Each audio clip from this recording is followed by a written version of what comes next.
Hi, I'm Jeff Cunningham, professor at Arizona State University, and I'm here this morning with legendary investor, philosopher, and CEO of Berkshire Hathaway, Warren Buffett. Good morning, Warren. Good morning. My first question for you, I don't know if you've had a chance to Google yourself, but if you Google Warren Buffett, you get 25 million hits. And my question is, you're a sitting CEO, you're wealthier than Midas, but everybody thinks you're a champ. How do you do that? Well, I don't know about that. I think when you get older, they forgive a lot of things. So I think if I ever make it up to George Burns' age or something, and I just have a cigar in my mouth, and people will really love me then. You're arguably the most interviewed CEO in history. Is it your ability to communicate that comes from instinct, or is it something you've learned over the years?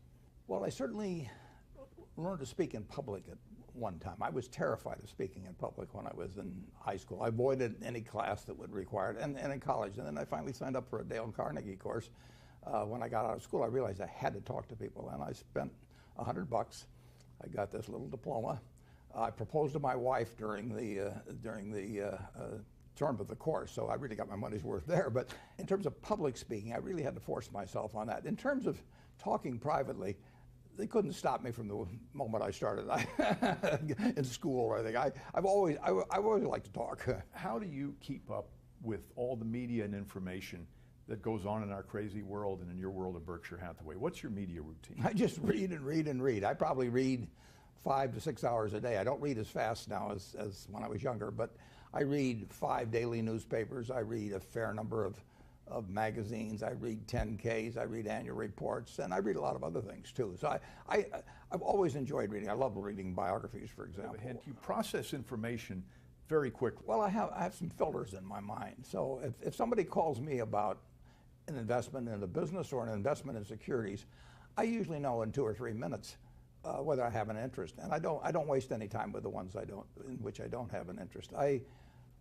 always worry a little bit about even appearing rude, because I can tell very, very, very quickly whether it's going to be something that's will lead to something, or whether it's just a half an hour or 2 hours of chatter. When I think you wrote in an annual report, it was in 2009, speaking about the country, about the economy, we are certain, for example, that the economy will be in shambles throughout this year. The problem was that wasn't the complete quote. It led the impression that you were unduly pessimistic about the country. How did you respond to that? Yeah, well, I wasn't at all pessimistic about the country. In fact, I wrote an op-ed piece for the New York Times in October of 2008, just when the world was kind of falling apart. And I said the world is going to fall apart for a while, but don't worry about it. We're going to come out fine on the other side. And I said, buy stocks. And I've never been pessimistic about the United States. I bought my first stock in the spring of 1942. I was 11, and if you remember, you don't remember. No one watching this will remember. But we were losing the war at that time, and we were getting totally creamed in the South Pacific, and the Philippines fell, and the Death March at Bataan, and all of that sort of thing. It was not until the Battle of Midway, which was a little later, that things started turning around. But I was optimistic on the country then, and I've been optimistic on the country ever since. And incidentally, the Dow Jones average then was 117,000 now. No one has ever been a success betting against America since 1776, and they're not going to be a success in the future doing it either. I know when the Dow hit 1,000, it was a moment of euphoria. Yet, if I'm not mistaken, you plowed in, and you even raised more funds. Has the Dow ever felt to you like it was way too frothy? There were a couple of times when it looked too frothy to me, but that's in 50 years. And I gave a talk in 1999, and it's gotten reprinted in Fortune subsequently. And there have been a couple of times when it really looked to me like people had gotten too excited. But even then, I knew that the country would, any marker that we'd established, we were going to surpass later on.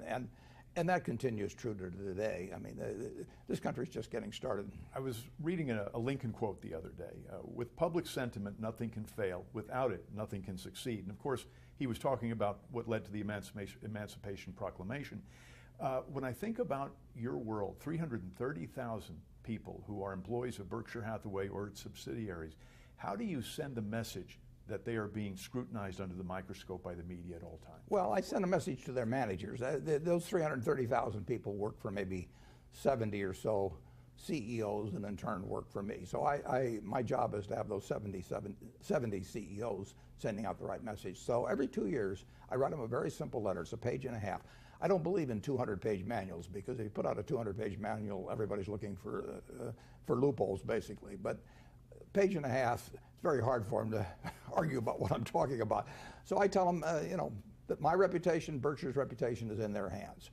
And not only, and we've got all the money we need. We'd like to make more money, but we got all the money we need. We don't have an ounce of reputation beyond what we need, and we can't afford to lose it. So we never will trade reputation away for money.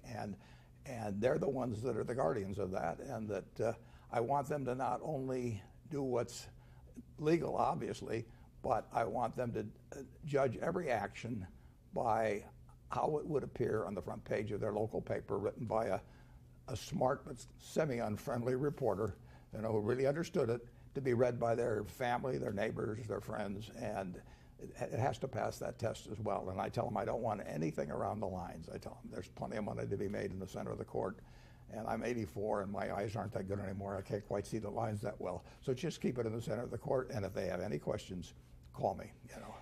Even the occasional dust-up at Berkshire, there will be, is big news. Yeah. And I'll pick on Solomon only because it's history now. Yeah, it's a good one. A lot of time to reflect on that.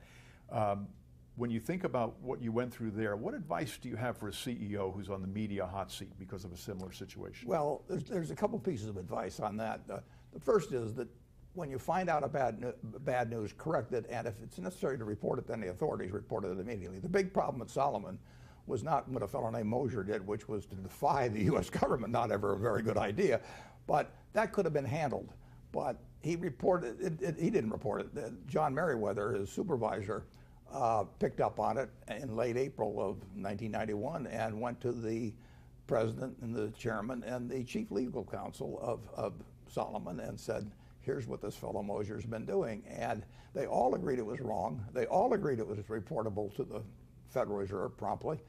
And unfortunately, nobody did anything. And then in the middle of May, Mosier went out and did it again. And now you got a terrible problem, because you knew the guy was a bad actor a few weeks earlier, and you hadn't reported it, and now that compounded there, and then you're in a real pickle.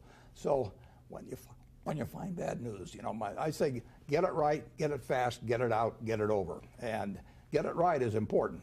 There wasn't any question that Mosier had done it there, but to get it fast and get it out, they missed on. And so deal with you're going to get bad news. I mean, I got 330,000 people. I mean, I will guarantee you that probably dozens of them are doing something wrong right now, and I just hope I find out about it early, and the person below me finds out and lets me know if it's bad enough, and that they stop it. So you can't have a city of 330,000 without an occasional crime of some sort. So it's going to happen, and you've got to do something about it fast when it does happen. I know you're acquainted with the concept that journalists write the headlines before they do the story. What's your advice for this situation? For instance, Walmart pays fewer than 6,000 of its 1.3 million employees the minimum wage. But the headline is, unions decry minimum wage policies at Walmart. How do you solve that? It's very tough, because it's a better story from the standpoint of the writer, and particularly the headline writer. The second story is a better story than the first story. And the biggest sin in journalism that I see, and I think, incidentally, I think I probably, as a CEO, have spent more time talking to journalists than perhaps any CEO in the country. Partly that's because I'm 84, but partly because I like to talk to journalists too. But the greatest sin they commit, you've got to start a story with a hypothesis. I mean, you're looking into something because you have a working hypothesis, but you have to give up that hypothesis if it turns out not to be correct, or if it's misleading in a major way. So I always worry about the journalist that calls me. They've decided what story they're working on, and all they're looking for is confirmatory evidence. So I call it quote shopping. They'll talk to me for 45 minutes hoping they get one quote that confirms their story, and ignoring the other 43 minutes when I tell them things that should limit the story. So it's very natural. You get time invested in it. You've got this working hypothesis. terrible what Walmart does with their employees or whatever it may be. And you may have some people who have an interest in it feeding you a lot of material along that line. And once you've invested a lot of hours and your editor knows you've invested a lot of hours, maybe it was the editor's working hypothesis to start with. Now you got to go back and tell him he's wrong or her. I mean, there's a lot of momentum toward a bad story. There's a lot of momentum toward a good story too. But you have to be able as a writer to say, my hypothesis is no longer correct. And all it was a hypothesis. That's no sin to say that, but it's hard to do. You're referring to what almost feels like ego on the part of the journalist, but there's also the question of an anti-business bias. And I'll just pick on a headline. Billions of penalties later, Dimon, the chairman of JP Morgan, gets a raise. But the truth was that there were billions of penalties, there were fines, there were cuts in salary, the company was turned around, and the salary was restored. Is that too much to ask of a headline writer? Well, I always worry about the headline writers. Of course, the reporter always says, well, I don't write the headlines. And I ask reporters occasionally, I say, you may not write the headline, but before the story runs, you should at least be okay with the headline. I want you to be able to tell me after the story runs that you were okay with the headline, because the headline is what 10 times as many people are going to carry around in their mind later on as the story. So don't tell me you're absolved of everything because you don't write the headlines. And good reporters will do that, incidentally. They don't write the headlines. I know that. But if they feel the headline misrepresents their story, then they've got an obligation to complain to the editor. But going back to the Dimon example, I mean, most of the things that JP Morgan got penalized for were acts at WAMU, which they took over, or Bear Stearns, which they took over. At the time they took over those two institutions, the United States government was on their knees begging them to do it, basically, through the various agencies. I mean, they were doing something as a public service. That doesn't mean they didn't think they'd benefit by it, but they were totally following through on something that the government wanted to have happen very badly. And they picked up, unfortunately, they wrote those contracts very fast, and they picked up the sins of those organizations which they had nothing to do with. Now, that doesn't mean that JP Morgan hasn't gotten fined for some things they did as well. But overwhelmingly, those were huge fines from the past. And when the government wants to levy a fine, you just salute and smile and say, do it again. Basically, we got fined $290 million at Solomon. If the figure had been $100 million, if it had been $500, there was nothing I could do about it. I had to agree to it, and that's just the way it is. So it could be a little tough, and Jamie Dimon has done a terrific job of running JP Morgan. It was very fortunate for the United States citizens that Jamie Dimon was running JP Morgan during the financial panic. It is true that one reason, we won't necessarily call it haste, but one reason for urgency was the companies they were buying were melting down. They were gone. They'd already melted down.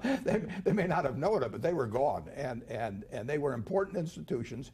And WAMU came along right after Wachovia, after Freddie Mac and Fannie Mae, and all the dominoes were toppling. And here was another very big domino, and the FDIC could have taken it on, but there would have a lot of problems connected with that, and JP Morgan stepped up. The FDIC did get involved, but believe me, the panic of 2008 would have been far worse if JP Morgan hadn't been there and Jamie Dimon hadn't been running it. There's an media example that hits a little closer to home.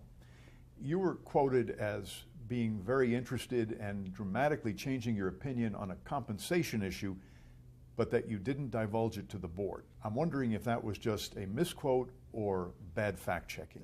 I disagreed with the level of options being authorized, which the Coca-Cola company stated in the proxy material would likely be issued within 4 years. I thought it was excessive. I abstained from voting.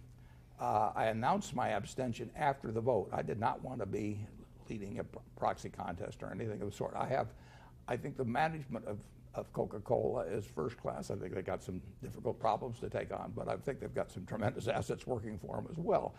And I thought that they're very decent people, and I thought if they were reasoned with and talked to, that they might well change things, and they have. I mean, they've dramatically changed that plan so that instead of over 4 years, it'll be over 12 years. Well, that's cutting it by 2/3. The chairman of the compensation committee is a very first-class person, very smart. She picked up on all the points on it, and they made the changes. So the abstention accomplished something very significant for Coca-Cola shareholders. The board of Berkshire wasn't involved with it. I mean, basically, we talked about it afterwards, and they approved of both the abstention and my suggestions to the Coca-Cola board. There was criticism that you only abstained in the media. Yeah. Yours was what I would call the abstention heard round the world. That reflects a lack of understanding of the boardroom on the part of many journalists, does it not? It really does. I mean, look at what we've accomplished by the abstention. You know, we're the largest shareholder of Coca-Cola. We want to be the largest shareholder of Coca-Cola. We want to be helpful to Coca-Cola. They want to do the right thing. There is no basic conflict at all between us and the Coca-Cola company. In fact, there's admiration on my part for the Coca-Cola management. I thought they made a mistake in doing what they were doing, and the abstention has worked out in terms of vastly changing the plan. And voting no and creating a ruckus would be been a very dumb thing. It would accomplish nothing. They would have dug in their heels. In all likelihood, that's human nature. It might have been more fun for the press, but it wouldn't have accomplished the goal. People they don't really I mean, you're dealing with a human institution. These are decent, high-grade human beings as directors, and I hadn't talked with them about the plan. I was not a director. My son was a director, but I wasn't a director. I did not know they were going to say that they were authorizing those shares to be issued over 4 years. When I read it, I thought it was a mistake. And what should I do? Should I start condemning all these people at Coca-Cola, telling the world they're terrible people? They're not terrible people. What I should do is convey my feelings to them. And I'm not going to vote for it and then talk to them afterwards. I mean, this was shortly before the annual meeting, but I did abstain. And then I talked to them, and now we've got a very sensible plan. And you know, no personal relationships have been damaged. People do not feel they've got an enemy out there, which they don't have. It just makes sense in terms of human behavior. But it would have been a better story if I'd taken out ads or something and said this is the worst thing that's happened in history. The journalist's pet peeve, of course, is the banks, as we've been discussing. They see headlines where Bank of America has to pay $18 billion in penalties, and the follow-up is, why isn't anyone going to jail? Why is it that journalists look at business results as a crime to be punished? Well, I think that there have been individuals do things in business that they should go to jail for, and they have, and sometimes they should, and they haven't gone to jail. But there's two different. There are corporate sins. I mean, take the Solomon situation. The fellow that committed the original act, I think he went to jail for 4 months. I mean, he is the guy that caused our problems. But the second problem was not reporting it. Now, did you send somebody to jail for that or something? I don't think so. You penalize the company big time. I don't think you put them out of business or anything of the sort. And we paid a big price for the fact that Moser's actions were not reported to the Fed in a timely manner. It was important that the company pay that fine, and that we acknowledge the fact that that was a very wrong thing to do. You don't go around insulting the United States government on its regulations for selling U.S. bonds. But for an action, I think Moser probably should have gone away for a lot longer period, but I may be biased on that. But I don't think other people should have. And you just have to make a determination about when the activity of some individual is criminal. I think they should be prosecuted. But every time something goes wrong at the corporate level, we've had things go wrong at the corporate level. I will promise you that in the next 5 years, something will happen at Berkshire that is the wrong thing for somebody at the corporation to do. I mean, and we'll correct it, but it's going to happen from time to time. And I don't think I should go to jail if one of our 330,000 people does something they shouldn't do. But in a sense, we're speaking of two sides of the same coin. The first one was the abstention, where journalists don't understand the boardroom, in a sense, and how it works. They don't participate in it. The second one is a misunderstanding of civil versus criminal law. it's not only a journalist issue, it's a country issue. Is there something we can do to better educate journalists? Should they be taking sabbaticals and working for Berkshire for 6 months or a year? Wouldn't be a bad idea. It is very tough that I quoted Mickey Mantle as saying one time that it's amazing how easy this game is once you get up in the press box. And there is that problem. Of course, at the Washington Post, they used to say you don't have to be dead to write obituaries, so it isn't necessary that you have experience in everything to write about it. But particularly if you're going to be a business journalist or a political journalist, you really should understand business. And going back to our boardroom example, boards are social organizations as well as having business responsibilities. But it's very important to understand how human beings act. And I've been on 19 boards. I mean, I can tell you that most journalists probably, and most Americans, and maybe many people that write about business, they really don't understand the dynamics within a boardroom. And it's a little hard for journalists to be planted in boardrooms around the country. But I do think that business journalists, they have to understand accounting. You can't write about business without understanding accounting. And I run into a lot of journalists that really don't understand accounting, and that's too bad. That's the language of business, and that's important to understand. The best business journalist I've known has been Carol Loomis, and she didn't start out knowing anything about business, but she wanted to learn, and she is smarter at the end of every day than she is at the start of the day. Not very many people you can say that about, but she learned about accounting, she learned about all aspects of business, and as a result, she became the best business writer in the United States, or maybe the world. You know that Jim Michaels, my former editor at Forbes, and I were talking one day about Carol Loomis. I will say this for Carol. I've seen her start stories and find out that she was wrong in her working hypothesis, and she wrote according to the facts that she found out. And she was very good at finding out facts, very diligent, and that's why she wrote relatively few per year. But any story she wrote, you were going to learn something by reading, a lot by reading. The world of journalism and media has changed, and it's reflective of the world that Carol represented, the detailed, long-form story. Content today is a commodity. And I'd first like to ask if the fact that it's a commodity had something to do with, I'll qualify it as your change of heart about the Washington Post and your interest in media general. I wouldn't say it changed it too much. I mean, the Washington Post was selling the newspaper, basically, and that changed my forever commitment to it. And I also felt that I wouldn't be running Berkshire someday, and this would be a smaller commitment that we would usually make to marketable securities.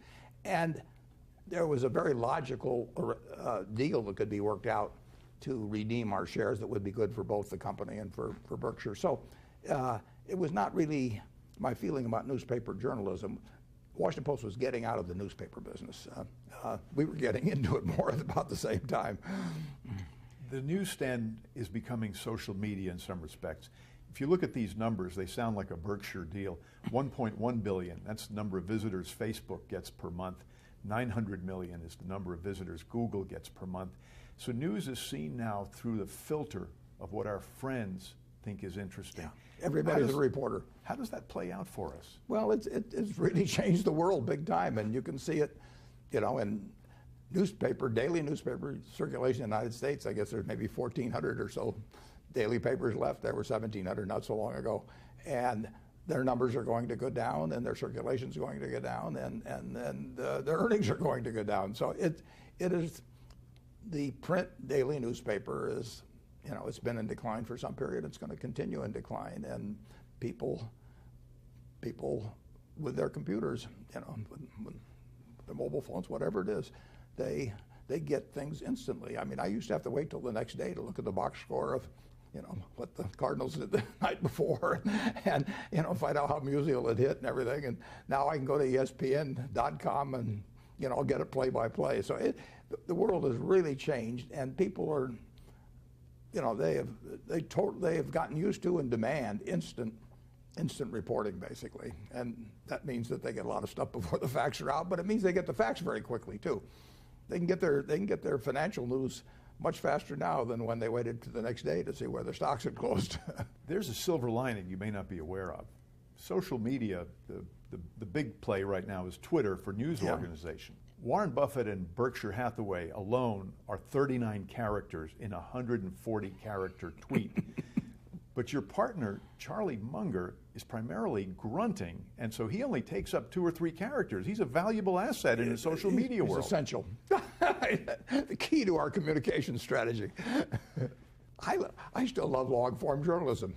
You can argue that a 10K is really long-form journalism, and that's how I get my information. How does Berkshire deal with social media, or do you ignore it? We pretty much ignore it. If you look at our webpage, for example, I mean, we came up with it 20 years ago. It's the same thing. It actually represents what we are. Now, we communicate with our shareholders more than any other company that I know of. I mean, I've just gotten through writing the 2014 annual report, 20,000 words, and those are my words. They're not some investor relations department or public relations department. They're not part of a sales document. We fell on our face in one respect last year, and I talk about it. I try to write that as exactly as I would write it to my sisters, assuming that they had virtually all of their net worth in Berkshire. They were interested in it, but they didn't follow it day by day. And they want to know what I think and what went wrong and what's going right and how I think the world will develop and a whole bunch of things. So we want to communicate directly with people, and I really feel that if you want to talk to people honestly about a subject in which they care about, certainly they care about their money, they'll listen. I mean, I do not worry about the number of words when I write that report. I worry about telling them the things I'd want to know if our positions were reversed and they were telling me about my investment. In some respects, you anticipated the social media world. You mentioned earlier in our conversation the page-and-a-half memo that you send to your leadership every 2 years. The operative term today is TLDR, too long, didn't read. And you understood that if things were too long, people wouldn't read it a long time ago. So in some respects, you've seen where social media is going and you anticipated it. Well, perhaps, but I also want to make it short because there's really only a few fundamental ideas I want to give those managers, and I want to make sure that they don't get lost on page 83 or something of the sort. People usually can't absorb 15 or 20 messages. But in terms of writing about Berkshire or talking about it, I feel we want to give people every bit of information that I would like to receive if I were on the other end. It reminds me, I spent some time with Mark McCormick, who's the founder of IMG, the famous sports management company. What you didn't learn at the Harvard Business School. Exactly. Yale Law School, though. Yeah. He put a contract together, and his legal team got back to him, and he sent back a note with crayon on the top. This is too over-lawyered. Get it back to me in 1 page. And this is coming from a lawyer. Do you find that we're over-lawyered these days in communications? I'm enclosing in our annual report this year the 1.5-page contract we used to buy National Indemnity for $8.6 million.